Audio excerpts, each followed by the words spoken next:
When we spoke a few months back, you mentioned the scarcity of aid and supplies in Gaza, which you saw at the time firsthand. Have things changed over the past few months? Is the situation worse or better since you were last there? Yeah, I mean, they've changed. We've had an official declaration of a famine, which just speaks to that man-made deprivation. You know, as you rightly allude to, this is not to do with logistics. This is politics. Everything that children need is just a few kilometres away. So, I mean, right now, you've either got people in Al-Mawasi who are in what is now the most densely populated city on earth. 85% of people are within 10 metres of open sewerage. Remembering that all these people, Mehdi, they lived in homes, they lived in apartments, or they had holiday houses. They're now in tents, or worse. There's a huge number of people who are on the street, who are in roundabouts, who are on pavements. So there continues to be that deprivation of the most basic level of shelter. I'm just coming out of a hospital where for the first time down here in the south, Mehdi, for the first time I've seen 15 babies, newborn babies, premature babies in the hospital corridors, babies who've been in intensive care for 2 weeks now suddenly find themselves lying in a hospital corridor. Such as the calamity on maternal health right now. That's again based on things that should be here, like incubators, like oxygen. I saw 3 babies all sharing, brand new newborns who are all premature, sharing oxygen. I keep speaking to premature babies, Mehdi, because 1 in 3 births this year, from January to June, 1 in 3 of those babies were either premature or underweight or went straight to ICU.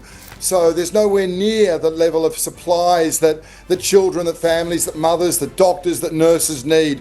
Not even close. And on social media, you often make it a point to share the stories of those children. I've been watching some of your horrific videos online. I have to say, you mentioned the kids in the hallway. What is the worst thing you've seen so far in this current trip? Honestly, almost the first day, Mehdi, I was very conscious of coming back, and I've seen so much here in terms of a sense of spirit. There's no cliche to that. There is a reason that Palestinians here over a ceasefire bounce back, and there's a reason that they've rebuilt Shifa Hospital multiple times, and that's on the back of something substantial. That's on the back of one of the highest literacy rates in the world. That's on the back of engineers. That's on the back of doctors. That's on the back of nurses. That's on the back of all these people who are living in tents, who wake up at 5 o'clock in the morning to look for water, or to look for wood, or to go and get plastic to burn.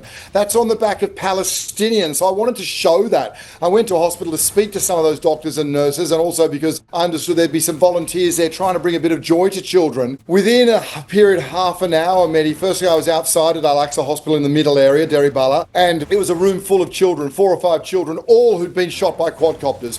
All of these children shot by quadcopters. I went inside, and it's a war zone, obviously. There's just children and adults across the floor. I was looking at a teenage boy who'd been shot at one of those Gaza Humanitarian Foundation, was bleeding out with his mother screaming, where in the world does this happen? Where in the world is this allowed to happen? Finally, he was put on a stretcher, and then another child took his place. Again, this is within 20 minutes. Then I looked at a little girl, Mehdi, and she'd just been dragged from the rubble. Her name was Sham, and she's 5 years old. That smell of a child who's been under rubble, the dust, the absolute terror in their face. But she was okay. Doctors looked at her, no breaks. She hadn't yet been told that her mum and her sister both died in that airstrike. I then went into an ICU. It's a makeshift ICU. ICUs here are like an ICU you find in Europe and South Africa and the United States. This one's makeshift. And there was a little girl who I was talking to, the doctor. She had beautiful little bobs in her hair. You could see the care that a parent had, and the doctor was explaining her situation from an airstrike, Mehdi, and she died in front of us. So that half hour was as tough as I've seen here. And having said that, if I may, the head of Unicef was just at that hospital, and 15 minutes after he left, there was a drone strike in the car park where they'd been. That's a few hours in Gaza. Wow. So, I don't even know how to react to that, what you're witnessing. You're not just witnessing this stuff, you're sharing it with us, you're sharing it online. On Instagram, you recently shared the story of 8-year-old Tala, who is in critical condition and is in need of medical evacuation. In the post, you mentioned that her mother asked you to share her story. What do you believe is the benefit of telling these stories from Gaza? Do you think you're having an impact? Is it getting out there? Is it changing the minds of the people in power?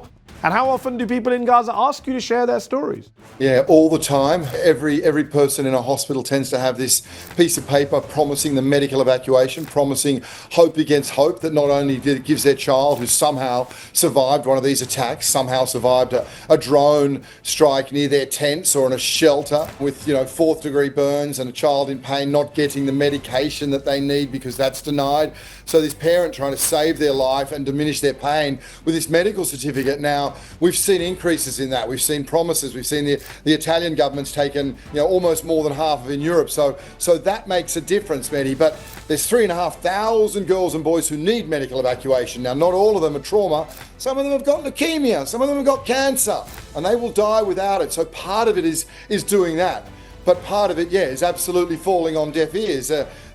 When the world or world leaders, those with influence here, have been able to adjust to this level of brutality that I've seen, that you see every second of every day, or just numerically, a girl or boy killed every hour since the horrors of October 7, every hour, there's something profoundly broken when that's the case. But look, UNICEF's work here, it's not just cash, it's not just trauma, it's not just medication and rebuilding pipelines, it is child rights. It is to try and tell those stories of people who don't have a voice. But sometimes it's very, very difficult given the level of impunity. A recent UNICEF report revealed that the rate of child malnutrition in Gaza in August was 19%, surpassing the previously held record of 16% in July. That is going up month on month. That is not going up because of a natural disaster, a hurricane, a storm, an earthquake. It's happening because children are being deliberately starved in Gaza, is it not? This is all preventable.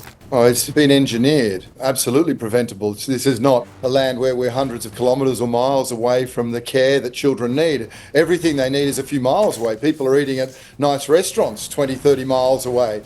So this famine was entirely man-made. And we saw during the ceasefire, when humanitarian aid was allowed to flow, as we see one of the promises in this peace plan, humanitarian aid would be allowed to flow, surely therefore debunking the idea that as we've heard many times from officials, that there's as much aid as you need. That is a different problem there, that the way that this has been reported and that so-called balancing the story, we continually hear from those voices that have systematically been shown to share things that are not true. But yes, when it comes to nutrition, we started to see that during the ceasefire, Mehdi. We started to see an impact, because that's what humanitarian aid is. You have to go to where people need it. You need to make sure that it's demonstrably making a difference. You're getting more water, you're getting more medicines, you're seeing malnutrition going down. Then when the ferocity of attacks start going again, A, we've lost 2/3 of our nutrition centres in the north, and B, people spread. So those families with malnourished babies, if they're given an evacuation order at 2 in the morning, they flee, and then we have to try and find them again and get them to that care. In the interim, many of those children die. And when I talk of a girl or boy being killed every hour since October 7, 2023, it doesn't talk of, as the doctors say to me, those under the rubble. It certainly doesn't talk to those children having this horrific collision on their bodies of a lack of nutrition, of disease, of a lack of sanitation. And now, as the doctor said, winter coming, and the viruses seem to be coming here early right now. It's just ridiculously depressing to hear this. Things are not getting better.